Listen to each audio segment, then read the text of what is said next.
स्वागत है दोस्तों आप सभी का। मैं अरशद अली। दोस्तों आज हमारे शो में मौजूद है एक ख़ास शख्सियत, और ख़ास शख्सियत का जो इंटरव्यू होगा वो भी ख़ास होगा। ये इंटरव्यू मैं ख़ास इसलिए बोल रहा हूँ क्योंकि आज तक हमने ऐसा कोई इंटरव्यू नहीं किया। और मैं आपको बता देता हूँ कि इंटरव्यू आज कैसे होने वाला है। आज हमारे शो में मौजूद है मुनेश देवी जी। इनके बारे में मैं आपको एक बात बताना चाहता हूँ कि जिस उम्र में लोग सपने देखना छोड़ देते हैं, उस उम्र में इन्होंने कुछ ऐसा कर दिखाया है जो हम सभी के लिए प्रेरणादायी है। दोस्तों इन्होंने 50 इयर्स की एज में 12th क्लास पास की है। हम लोग ये सपना छोड़ देते हैं कि अब तो हमारे बच्चे हो गए हैं, बच्चे बड़े हो रहे हैं और लोग क्या कहेंगे, बल्कि हमारे खुद के बच्चे क्या कहेंगे। उस उम्र में इन्होंने 9th 10th 11th 12th regular की और पढ़ने का जज्बा है। बीच में अपनी पढ़ाई को नहीं कर पाई, उनकी कुछ मजबूरियां रही होंगी। उन सभी चीज़ों के बारे में हम आज जानेंगे। और अभी तक हमें कुछ बातें पता चली है वो तो बड़ी इंस्पायरिंग है, और उम्मीद करते हैं कि आगे भी इंस्पायरिंग चीज़ें हमें सुनने को मिलेगी। सबसे पहले आपको बहुत बहुत नमस्कार। नमस्कार। आपने 50 साल की उम्र में जी 12th क्लास पास की है। जी तो सबसे पहले तो हम इसी बारे में जानना चाहेंगे कि इतना जज्बा कहाँ से आया। ये हमारा सेकंड क्वेश्चन रहेगा बेसिकली। आप सबसे पहले अपने बारे में बताओ कुछ। हाँ जी, मेरा नाम मुनेश देवी, पूर्व प्रधान निरपुड़ा। आप प्रधान भी रह चुके हो। हाँ जी। आपने गांव की जिम्मेदारी संभाली, कब से कब तक आप प्रधान रहे हो? 2015 से 2021 तक गांव की जिम्मेदारी संभाली। 2015 से लेकर 2021 तक, मतलब आपने पूरा कार्यकाल अपना पूरा किया। जी। अच्छा, चलो अब ये बताओ हमको कि जैसा कि मैंने अभी बोला कि हम लोग सपने देखना छोड़ देते हैं इस उम्र में, और आपने अब जाके 9th भी की, 10th 11th 12th की। आपने कैसे ख्याल मन में आया था कि नहीं मुझे पढ़ना चाहिए? मेरे पे जब मैंने प्रधानी का चुनाव लड़ा, इसके बाद में मैंने समझा कि ज़्यादा पढ़ी लिखी होना बहुत ज़रूरी है। बिल्कुल। इस कारण मैंने अपनी पढ़ाई पूरी करी। पहले मैंने 9th 10th 11th 12th की। अच्छा। तो आप प्रधानी का चुनाव 2015 में जीत गई। जी। तो आपको मीटिंग वगैरह में जाना पड़ता होगा, अलग अलग तरह की, और जो सेक्रेटरी होते हैं उनके साथ मीटिंग करनी पड़ती होगी। वहाँ पे आपको ये महसूस हुआ कि नहीं पढ़ा लिखा होना बहुत ज़रूरी है। और दोस्तों एक बात मैं आपको ज़रूर कहना चाहूँगा कि पढ़ने की कोई उम्र नहीं और पढ़ने में कोई शर्म नहीं। जब हमें मौका मिले तभी पढ़ना चाहिए और कोई शर्म भी महसूस नहीं करनी चाहिए। जैसे कि आपको सुनने को मिला कि 2015 से लेकर 2021 तक गांव की जिम्मेदारी भी संभाली है, प्रधान पद पे रही है और अपना पूरा कार्यकाल पूरा किया है। हम आपकी शुरुआत की लाइफ के बारे में जानना चाहते हैं। आप तो अभी निरपुड़ा गांव में रहती हो, और शुरुआत के बारे में जानना चाहेंगे। कुछ शुरुआत बताओ। आपने शुरुआत, जैसे आप अपने घर पे थी तो आपने कहाँ तक शिक्षा हासिल की थी? जब मैं अपने घर पे थी, मैं एक साधारण किसान की बेटी थी। मैंने 8वीं क्लास पास की थी। आगे मेरी कोई पढ़ाई वढ़ाई नहीं हो पाई थी, शादी हो गई थी।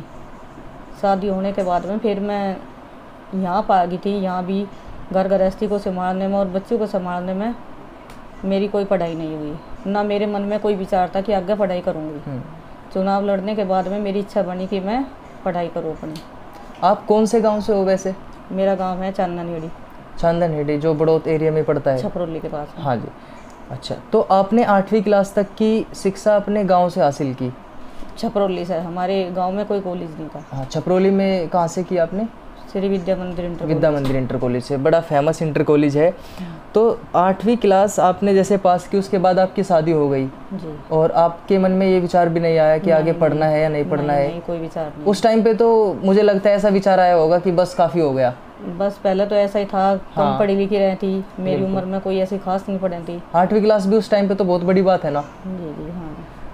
ओ, तो जैसे आपने 8वीं क्लास पास की, फिर उसके बाद आपकी शादी हुई, फिर आप यहाँ पे निरपुड़ा गांव में आई। तो इतनी सालों के बाद आपके दिमाग में आया कि नहीं मुझे पढ़ना चाहिए, और आपने रीज़न भी बताया क्या कारण है कि आपको क्यों पढ़ाई करनी चाहिए। तो जाहिर सी बात है जब आपकी शादी हो गई होगी, आप पारिवारिक जो झमेले होते हैं उनमें पड़ गई होंगी। तो कुछ हमें अपने परिवार के बारे में बताइए कुछ। हाँ जी, मेरा 4 बेटी हैं, 2 बेटे हैं जी। मैंने ये भी पढ़ाई लिखाई है, बच्चे भी। जब इसके पिताजी थे हमारे पास में, फिर 8 साल पहले उनका मर्डर कर दिया था। उसके बाद में सब जिम्मेदारी मेरी आ गई थी। देखो बच्चों की भी, अपने बच्चों की भी, गांव की देख रेख भी और घर के काम को भी संभालना, सब जिम्मेदारी करी। और फिर बाद में उनके केस की भी पैरवी करी, उन्हें सज़ा दिलाई। ऐसा क्या हुआ था? हाँ, हम बच्चों के पिताजी के बारे में भी जानना चाहते हैं। ऐसा क्या हुआ था कि जैसे बच्चे थे, बच्चों का झगड़ा हो गया था। हाँ, ये सुषमा का उन्होंने फैसला किया और तब बाद में उनको मार दिया। बच्चों की लड़ाई के झगड़े में इतना काम हो चुका है? कब की बात है? अब से कितने साल पहले? 8 साल पहली बात है। अब से 8 साल पहले की बात। दोस्तों, हम समझ सकते हैं कि किस तरह जिम्मेदारियों का पार्ट टूट पड़ा होगा और इतने बच्चों की जिम्मेदारियों को संभालना बहुत टफ काम होता है अपने आप में। तो हम जानना ये चाहते हैं, आपकी एज अभी 50+ है, इतनी हिम्मत आप लाते कहाँ से हो? हिम्मत तो देखो, ईश्वर के ऊपर ध्यान लगा कर अपनी मेहनत करो, फल मिलेगा। फल देने वाला ईश्वर है। बिल्कुल जी, आपने बहुत सही कहा। मेहनत हमारे हाथ में है और फल देना उस ईश्वर के हाथ में है, भगवान के हाथ में है जी। आपकी उम्र में बहुत सारी महिलाएं ऐसी होती है, ये सोच लेती है कि नहीं बस बहुत हुआ, अपना बच्चों को पाल परोस के बड़े करो और उनकी पढ़ाई के ऊपर खर्च करो। आपने उस उम्र में ये सपना देखा कि नहीं मुझे करना चाहिए। हम ये जानना चाहते हैं, जो आपने शिक्षा हासिल की, इसका आप आगे कहीं यूज़ करोगे क्या? नहीं, कोई मुझे सर्विस वगैरह तो चाहती नहीं। बस मुझे तो यही है कि मुझे देखकर अगर लड़की भी शिक्षित हो, हाँ, पढ़ाई लिखाई अच्छे से करें, कहीं गाड़ी वगैरह में जाती हैं, अपनी गाड़ी का नंबर देख लें और अपना घर का सामान लाती हैं, उनका हिसाब किताब जोड़ लें कि इस उम्र में ये जब ये पढ़ाई कर रही हैं तो तुम भी पढ़ाई करो। बिल्कुल, ये मेरा उद्देश्य है। कहाँ से किया आपने वैसे 12वीं 12th क्लास? मैंने यहाँ से ही की है, स्मारक इंटर कॉलेज। स्मारक इंटर कॉलेज इसी गांव में है क्या? हाँ, जवाहर स्मारक इंटर कॉलेज यहीं पे है, निरपुड़े में। अच्छा, चलो ये तो बड़ी अच्छी बात है, आपने वहाँ से रेगुलर किया। अच्छा, उस बारे में बताइए, जैसे हमारे समाज में सब तरह के लोग होते हैं, नेगेटिव भी होते हैं, पॉजिटिव भी होते हैं। कुछ लोग हमारा हौसला बढ़ाते हैं, कुछ लोग होते हैं मनोबल तोड़ते हैं। तो आपके साथ ऐसा जाहिर सी बात है हुआ होगा, किसी ने तो बोला ही होगा कि अब क्या करोगे पढ़ के? हाँ देखो, सभी कहते हैं। हाँ, पर मैंने अपने मन में ठान ली थी, कोई कुछ कहता है, कोई कुछ कहता है, मुझे सपना है तो मैं अपना पूरा करूँगी पढ़ाई का। तो लोगों ने टोका होगा ना आपको? बिल्कुल टोका। जब आप एग्ज़ाम देने गए होंगे 9th 10th के या 11th 12th के, जब भी, तो मिलती होंगी इस तरह की चीज़ें सुनने को? हाँ, बहुत ज़्यादा मिली हैं। तो कैसे समझाते थे आप? मैं यही समझाती हूँ कि मुझे सर्विस वगैरह कुछ नहीं करनी है, मुझे लड़की शिक्षित हो जा, मुझे देख के। बहन है जैसे कम पढ़ी लिखी है, वे भी देखें कि इस उम्र में ये पढ़ाई कर रही तो तुम्हें भी पढ़ना चाहिए। ये तो बड़ी अच्छी बात है कि लोग आपसे प्रेरणा ले सकते हैं, वो आपसे कुछ सीख सकते हैं। अच्छा, मैं आपसे ये पूछना चाहता हूँ, जैसे आपने 5-6 साल का आपने लंबा टाइम प्रधानी में चुनाव में बिताया है जी। तो कुछ हमारे साथ वो एक्सपीरियंस बताओ जिस एक्सपीरियंस ने आपको कुछ नया सिखा दिया हो प्रधान पद पे रहते हुए। हाँ, बहुत सारी चीज़ें आपके सामने आई होंगी, कुछ वाक्य हमारे साथ शेयर करो। हाँ जी, देखो पहले तो गांव में कोई साफ़ सफाई नहीं थी, बहुत ज़्यादा साफ़ सफाई करवाई गांव की जी। और जैसे चौपाल वगैरह थी वे करवाई, बच्चों के स्कूल में जाती थी, उन्हें प्रेरणा देती थी। ऐसे काम मैंने बहुत किए हैं। और जो मुकदमे हैं गांव के अंदर ही निपटाती थी, ऐसे नहीं कि थाने में चलो थाने में चलो, वो थाना भी बंद करके अपने गांव की जो जिम्मेदारी थी वो पूरी निभाई। तो ये ख्याल कैसे आया था मन में कि प्रधानी का चुनाव लड़ना चाहिए? गांव वालों ने सपोर्ट किया मुझे। अच्छा, आपकी तरफ से कोई इच्छा नहीं थी, गांव वालों ने सपोर्ट किया? गांव वालों ने सपोर्ट किया। फिर तो आपका जीतना तय था कि जब गांव वाले आपके साथ थे। हाँ जी। कोई परेशानी का भी सामना करना पड़ा? हाँ जी, परेशानी का भी करना पड़ा। ये देखो जो मर्डर करने वाले थे वे भी बराबर धमकी देते रहे, गार्ड भी मिला हमें, उसके बीच में भी रहे हम। झमेले तो हमने बहुत उठे हैं, देखो बार बार धमकी भी मिलती थी। फिर भी अपनी लड़की की शादी भी करी, 2 बेटी थी, उनकी शादी भी करी, 1 बेटे की शादी करी, इनकी पढ़ाई लिखाई भी करी और अपने घर का सभी कार्य पूरा करा। धमकी किस तरह की मिलती थी कि आप या तो फैसला कर लो, अच्छा, नहीं तो तुम्हें भी मारेंगे। अच्छा, इस तरह की धमकियाँ मिलती थी आपको? खैर कोई बात नहीं, देखो अगर हम हिम्मत से काम लेते हैं तो सच्चाई तो सामने आती है। अच्छा, अपने परिवार के बारे में बताओ। जो आपके बच्चों का आपने नाम लिया, आपने बच्चों को पढ़ाई लिखाई बड़े किए उनको। हाँ जी, बच्चों के बारे में हमें बताओ कुछ। एक लड़की है बड़ी B.Ed जी, अब की बार फाइनल। दूसरी बेटी है GNM किया उसने। हाँ जी। तीसरी बेटी है उनने MA फाइनल कर ली। एक बेटी है उसने इंटर कर ली। बेटा है एक ने M.Com फाइनल कर लिया जी। एक बेटा है जो BA इसकी फाइनल होगी। बच्चों को तो आपने अच्छी लाइन पे लगा रखा है और बच्चे तो आपके अच्छी डिग्रियां भी हासिल कर रहे हैं, पढ़ भी रहे हैं। हमने आपके बेटे से बातचीत की थी अभी, उन्होंने बताया कि वो DU से ग्रेजुएशन कर रहे हैं। जी जी। तो बहुत अच्छी बात है, आपने बच्चों को अच्छी लाइन पे लगाया। अच्छा, समाज को आप क्या संदेश देना चाहते हो? आपने इतनी मुसीबतों से निकल के और जैसे तैसे करके इतनी विषम परिस्थितियों का सामना किया है आपने, जी। समाज को क्या कहना चाहोगे आप? समाज को यही कहना चाहती हूँ कि हिम्मत से लड़ाई लड़ो, हिम्मत से नाटो जी। भगवान के ऊपर ध्यान धरो, भगवान सब सुख शांति देगा और सब निर्णय देगा। बिल्कुल सही बात है। फैसला उसी के हाथ में। फैसला भगवान के हाथ में है और मेहनत हमारे हाथ में है। आपने बहुत अच्छा काम किया है, एजुकेशन को आप हासिल कर रही है और जहाँ आपकी 8वीं क्लास तक की पढ़ाई तक आप जहाँ तक आपने पढ़ाई की, फिर उससे बाद में आपने हिम्मत दिखाई कि मुझे आगे भी पढ़ना है।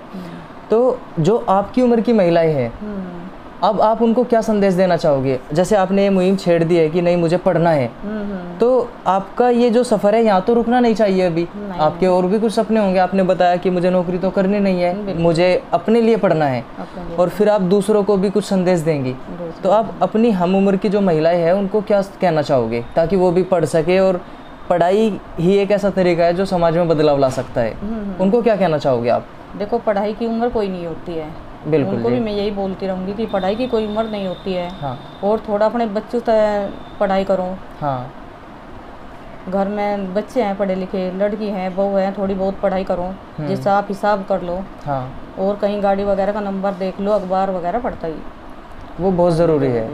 बिल्कुल, पढ़ाई बहुत ही ज़रूरी है आज के युग में। तो आगे भी आप पढ़ोगे ना? जी बिल्कुल पढ़ेंगे। हाँ, आप हमारी हम तो आपके बच्चे जैसे हैं, हम आपको तो ब्लेसिंग तो हम क्या देंगे, बट हम ये आपको यही कहना चाहेंगे कि जब आपने ये दृढ़ निश्चय कर ही लिया है कि आपको पढ़ना है, तो आप खुद भी पढ़िए, समाज में भी संदेश पहुंचाइए। और जो थोड़ी बड़ी उम्र के लोग होते हैं उनको ये मैसेज पहुंचाना बड़ा मुश्किल होता है। एक उम्र के बाद वो रुक जाते हैं कि चलो अब क्या करेंगे पढ़ के, लेकिन आप ये कोशिश जारी रखिए। हो सकता है 10 लोगों को आप बात बताएंगे तो उनमें से 2 के दिमाग में बात आ जाएगी कि हाँ हमको पढ़ना है।